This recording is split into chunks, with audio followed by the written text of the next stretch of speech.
జగన్నాథ్ రథయాత్రలో తొక్కిసలాట జరిగింది. ఈ ఘటనలో ఒకరు మృతి చెందారు. 120 మందికి గాయాలయ్యాయి. గాయపడిన వారిని ఆసుపత్రికి తరలించారు.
పూరి జగన్నాథ్ రథయాత్రలో తొక్కిసలాట జరిగింది. ఈ ఘటనలో ఒకరు మృతి చెందారు. 120 మందికి గాయాలయ్యాయి.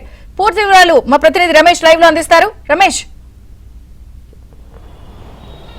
విజయచంద్రిక ఒడిశాలోనే అత్యంత ప్రసిద్ధమైనటువంటి పూరి జగన్నాథ ఆలయంలో ఈరోజు కూడా విషాదమైనటువంటి ఘటన చోటు చేసుకుంది. గత ఏడాది జరిగినటువంటి తొక్కిసలాట్లో దాదాపుగా 15 మంది మృత్యువాత పడ్డారు. మళ్ళీ అదేవిధంగా ఈరోజు కూడా పెద్ద ఎత్తున పూరి జగన్నాథుని రథయాత్ర చూడటానికి పెద్ద ఎత్తున జనం పోటెత్తినటువంటి పరిస్థితి. ఈ నేపథ్యంలో తొక్కిసలాట జరిగినటువంటి నేపథ్యంలో ఒకరు మృతి చెందగా సుమారు 100 మంది వరకు గాయాలైనట్లు సమాచారం అందుతోంది. అయితే ఇక పూర్తిస్థాయి సమాచారం ఒడిశా అధికారులు ప్రకటించాల్సి ఉంది. ప్రతి ఏటా కూడా ఒడిశాలో జరిగినటువంటి పూరి జగన్నాథ స్వామి రథోత్సవానికి పెద్ద ఎత్తున వివిధ రాష్ట్రాల నుంచి పెద్ద ఎత్తున భక్తులు వస్తూ ఉంటారు. ఎందుకంటే ఇది అత్యంత వైభవంగా జరిగేటటువంటి రథయాత్ర. ఈ రథయాత్ర నేపథ్యంలో మొదటి రోజు ఈ రోజు కాబట్టి ఈరోజు స్వామివారి రథం కదులుతోంది. దాన్ని చూసేటందుకు పెద్ద ఎత్తున భక్తులు వస్తూ ఉంటారు. అయితే ఈ రోజు జరిగినటువంటి ఈ కార్యక్రమాన్ని వేడుకను కూడా చూడడానికి భక్తులు వేలాది సంఖ్యలో లక్షలాదిగా తరలి వచ్చారు. మనం ఉదయం నుంచి కూడా లైవ్ టెలికాస్ట్లో చూసాం. దేశవ్యాప్తంగా కూడా ప్రసిద్ధి చెందినటువంటి ఆలయం కాబట్టి అక్కడ పూరి జగన్నాథ్ని దర్శించుకోవడానికి భక్తులు వస్తూ ఉంటారు. అందులోనూ ఈరోజు పూరి జగన్నాథ్ రథయాత్ర మొదటి రోజు కాబట్టి ఈరోజు మరింత వారి సంఖ్య పెరిగేటటువంటి అవకాశం ఉంది. కాబట్టి ఈ తొక్కిసలాట ఘటన అనేటటువంటి ప్రతి ఏటా కూడా పునరావృతం అవుతుంది. లాస్ట్ ఇయర్ మనం చూసాం, ఇది పెద్ద ట్రాజిడీగా మిగిలిపోయింది. ఈ ఏడాది కూడా మళ్ళీ అదే రకమైనటువంటి అనుభవాన్ని చవిచూసినటువంటి పరిస్థితి. ఒకరు మృతి చెందారనే సమాచారం అందుతోంది. దాదాపుగా 100 మందికి గాయాలయ్యాయని తెలుస్తోంది. ఇంకా పూర్తి స్థాయిలో అక్కడ క్షతగాత్రులను ఎంతమంది ఉన్నారు ఏంటి అనేటటువంటి దానిపైన ఆలయ కమిటీ మరి కాసేపట్లో ప్రయత్నం చేసేటటువంటి అవకాశం ఉంటుంది.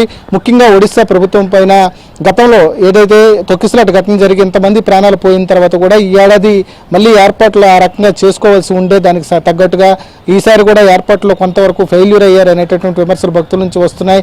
ఎందుకంటే ప్రతి ఏటా కూడా లక్షల మంది భక్తులు వస్తారని ముందుగానే అంచనా ఉంటుంది. కానీ ఈసారి కూడా అదే స్థాయిలో భక్తులు వచ్చారు.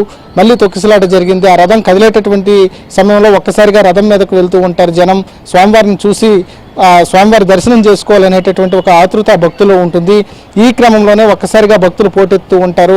రథాన్ని తాకాలనేటటువంటి కొంతమంది ప్రయాసపడుతూ ఉంటారు. ఈ క్రమంలోనే తొక్కిసలాటలు జరుగుతూ ఉంటే పోలీసులు కూడా కంట్రోల్ చేయలేనటువంటి పరిస్థితి ఉంటుంది. దానికి తగ్గట్టుగా పోలీస్ ఫోర్స్ని అక్కడ పెట్టుకోవాల్సినటువంటి అవసరం ఉంటుంది. కానీ లాస్ట్ ఇయర్ ఇదే రకమైనటువంటి ట్రాజెడీ జరిగింది. మళ్ళీ ఈ రోజు కూడా పునరావృతమైంది. కాకపోతే ప్రాణాన్ని కొంత తక్కువగా ఉండేటటువంటి పరిస్థితి ఉంది. ఎందుకంటే ఇప్పటి ఒకరు మాత్రమే చనిపోయినట్లు అధికారికంగా తెలుస్తోంది. దాదాపుగా 100 మంది వరకు చిన్న చిన్న గాయాలు తగిలినట్లు ఉన్నాయి, తగిలినట్లు సమాచారం అందుతోంది. ఇంకా పూర్తి స్థాయిలో ఒరిస్సా ప్రభుత్వం కానీ అక్కడ పోలీసులు కానీ ఏం జరిగింది, ఎలా జరిగింది అనేటటువంటి దానిపైన క్లారిటీ కొద్దిసేపట్లో ఇచ్చేటటువంటి అవకాశం ఉంది. విజయ చంద్రిక. ఓకే రమేష్.